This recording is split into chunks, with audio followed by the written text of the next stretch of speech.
வணக்கம் நண்பர்களே, முக்கிய செய்திகளை இந்த பதிவில் பார்க்க போகிறோம். முதல் செய்தி, திமுக அண்ணாமலை மேலே கடுப்பில் இருக்காங்க அப்படிங்கிற தகவல்கள் கிடைச்சிருக்கு.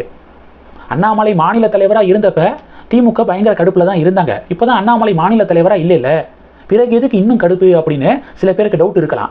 மாநில தலைவராக இல்லைனாலும் திமுகவை எதிர்க்கணும் அப்படின்னா முன்னாடி வந்து நின்னாரு அண்ணாமலை. மோடி வரும்போது எப்போ வரும் எய்ம்ஸ், எப்போ வரும் மெட்ரோவுக்கெல்லாம் எப்போ ஒப்புதல் கொடுப்பீங்க அப்படின்னு ஃபார்மலா முதல்வர் ஸ்டாலின் அவர்கள் ஒரு அறிக்கை வெளியிட்டார். உடனே அண்ணாமலை சைடிலிருந்து ஒரு பதிலடி வந்துச்சு. அந்த பதிலடியில் பிடிக்காதவங்களை பொது கழிவறையில் உட்காந்து கரித்துண்டால் எழுதி, பிடிக்காதவங்களை பற்றி அவங்களுக்கு எதிராக எழுதி அற்ப சந்தோஷப்படக்கூடிய பழக்கம் இருக்குல்ல, அது மாதிரியான பழக்கத்தை ஏஐ காலத்துலையும் தொடராதீர்கள் முதல்வரே அப்படின்னு அண்ணாமலை எழுதுனது திமுகவை பயங்கர டேமேஜ் ஆகியிருக்கான். இதனால தான் அண்ணாமலை மேலே கோபத்தில் இருக்காங்களா. இப்போ அந்த கோபம் முடிகிறதுக்குள்ளே அடுத்த ஒரு பஞ்சாயத்து. நேற்று முதல்வர் சட்டப்பேரவையில் நான் முதல்வராக பொறுப்பேற்று 1724 நாட்கள் ஆயிடுச்சு. இந்த 1724 நாட்களில் நான் என்னென்ன விஷயங்கள் பண்ணியிருக்கேன் அப்படின்னு சொல்லிட்டு சட்டப்பேரவையில் முதல்வர் வாசிச்சிருக்காரு. அண்ணாமலை சொல்கிறாரு, இந்த 1724 நாட்களில் என்னென்ன கொடுமைகள் தமிழகத்தில் நடந்திருக்கு அப்படிங்கிறதையும் பார்ப்போம் வாங்க அப்படின்னு ஒரு வீடியோ வெளியிட்டிருக்காரு. 4 நிமிடங்கள் ஓடக்கூடிய வீடியோ. திமுக ஆட்சியில் வந்து அமர்ந்ததுலேருந்து இப்போ வரைக்கும் தமிழகத்தில் நடந்த மேஜர் இஷ்யூஸ் இருக்குது பார்த்தீங்களா, அதை வீடியோவாக வெளியிட்டிருக்காரு அண்ணாமலை. மேலும் முடிக்கும்போது என்ன சொல்லியிருக்காருன்னா, இது வெறும் 10% தான். படையப்பால சூப்பர் ஸ்டார் சொல்லுவார்ல, இது ட்ரெய்லர் தான், மெயின் பிக்சரை பார்க்கல அப்படிங்கிற மாதிரி அண்ணாமலை என்ன சொல்லியிருக்காரு, இதெல்லாம் 10% இஷ்யூஸ் தான், மீதி 90% சொல்லணும் அப்படின்னா ஒரு படமே எடுக்கணும் அப்படின்னு அண்ணாமலை வார்த்தைகளை பயன்படுத்தியிருக்காரு. அந்த 10% என்னென்ன தெரியுமா? ஒன்று, ஆட்சிக்கு வந்தோன்னே தொழில் முதலீடுகளை ஈர்க்கிறேன் அப்படின்னு சொல்லிட்டு குடும்பத்தினரோட இன்ப சுற்றுலா முதல்வர் போனார். அடுத்து, ஆட்சிக்கு வரதுக்கு முன்னாடி ஒப்பந்த ஊழியர்களுக்கெல்லாம் பணி நிரந்தரம் பண்ணுவோம் அப்படின்னு வாக்குறுதி கொடுத்து ஆட்சிக்கு வந்தாங்க. ஆனால் ஆட்சிக்கு வந்ததுக்கு அப்புறம் கொடுத்த தேர்தல் வாக்குறுதியை நிறைவேற்றலை. இடைநிலை ஆசிரியர்கள் போராட்டம் பண்ணுறாங்க, பகுதி நேர ஆசிரியர்கள் போராட்டம் பண்ணுறாங்க, செவிலியர்கள் போராட்டம் பண்ணுறாங்க, தூய்மை பணியாளர்களுடைய போராட்டம், இது மாதிரியான போராட்டங்களை அந்த வீடியோவில் ஆட் பண்ணியிருக்காரு அண்ணாமலை.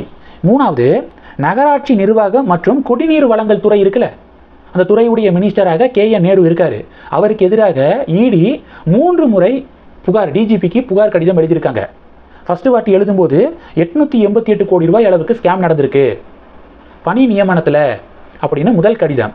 ரெண்டாவது கடிதத்தில் இந்த டிபார்ட்மெண்ட் டெண்டர் ஒதுக்கீடில் கமிஷன் பெற்றதில் 1020 கோடி ரூபாய் அளவில் ஸ்கேம் நடந்திருக்கு அப்படின்னு ரெண்டாவது கடிதம்.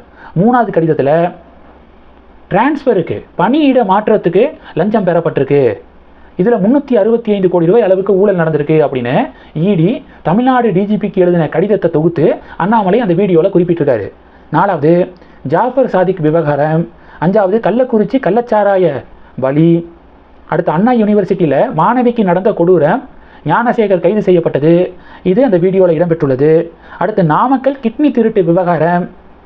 மதுரை மாநகராட்சியில் வரி ஏய்ப்பில் மோசடி ஸ்கேமு, 200 கோடி ரூபாய் அளவுக்கு ஸ்கேம் நடந்திருக்கு அப்படின்னு சொல்லிட்டு புகார் எழுந்ததின் பேரில் மேயராக இருந்தவங்க தன்னுடைய பதவியை ராஜினாமா பண்ணியிருக்காங்க. இப்போ மதுரை மாநகராட்சி மேயரே இல்லாமல் தான் இருக்குது. அந்த இஷ்யூவை வீடியோவில் குறிப்பிட்டிருக்கார் அண்ணாமலை. அடுத்து, டிரான்ஸ்ஃபார்மர் கொள்முதலில் ஊழல் நடந்திருக்கு, 397 கோடி ரூபாய் அளவுக்கு ஸ்கேம் நடந்திருக்கு அப்படிங்கிற இஷ்யூ. தூத்துக்குடியில் மணல் கடத்தல் தொடர்பாக புகார் அளித்த VAO படுகொலை செய்யப்பட்ட இன்சிடெண்ட்டு. சென்னை மாநகராட்சி கழிவறைகளை பராமரிப்பதில் ஸ்கேம் நடந்திருக்கு அப்படிங்கிறது. கனிம வள கொள்ளைக்கு எதிராக போராடிய ஜகவர் அலி கொலை, அந்த இன்சிடெண்ட்டு. அடுத்து, கோவை கார் குண்டு வெடிப்பு, அந்த இஷ்யூ. NIA களமிறங்கி 18 பேருக்கு மேலே கைது பண்ணியிருக்காங்களே, அந்த இஷ்யூ. ஃபஸ்ட்டு சிலிண்டர் விபத்து அப்படின்னு சொல்லிட்டு மீடியாக்கள்லாம் அதை கட்டமைச்சாங்க. அண்ணாமலை தான் அப்போ மாநில தலைவராக இருந்தார், பாஜகவுடைய ஸ்டேட் பிரசிடெண்ட்டாக இருந்தார்.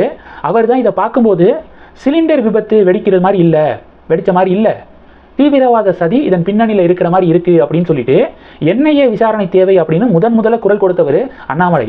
பிறகு NIA களமிறங்கி இப்போ வரைக்கும் 18 பேரை கைது பண்ணியிருக்காங்க இந்த கேஸில்.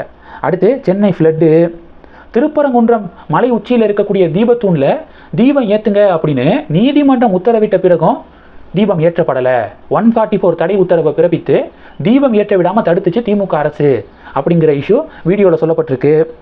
அடுத்து, சென்னையில் கனிமொழி அவர்கள் பங்கேற்ற கூட்டத்தில் பாதுகாப்பு பணியில் இருந்த பெண் காவலருக்கு திமுக நிர்வாகிகள் பாலியல் தொல்லை கொடுத்த இஷ்யூ, அது அந்த வீடியோவில் இடம்பெற்றுள்ளது. அடுத்து செய்யாறு சிப்காட்டுக்கு எதிராக போராடிய விவசாயிகள் மீது குண்டாஸ் போடப்பட்டது. அடுத்தது செந்தில் பாலாஜி அவர்களை இடி கைது பண்ணுது. அஜித்குமாருடைய லாக்அப் டெத்து, ஆம்ஸ்ட்ராங் கொலை செய்யப்பட்டது. இது எல்லாத்தையும் அண்ணாமலை அந்த வீடியோவில் குறிப்பிட்டிருக்காரு.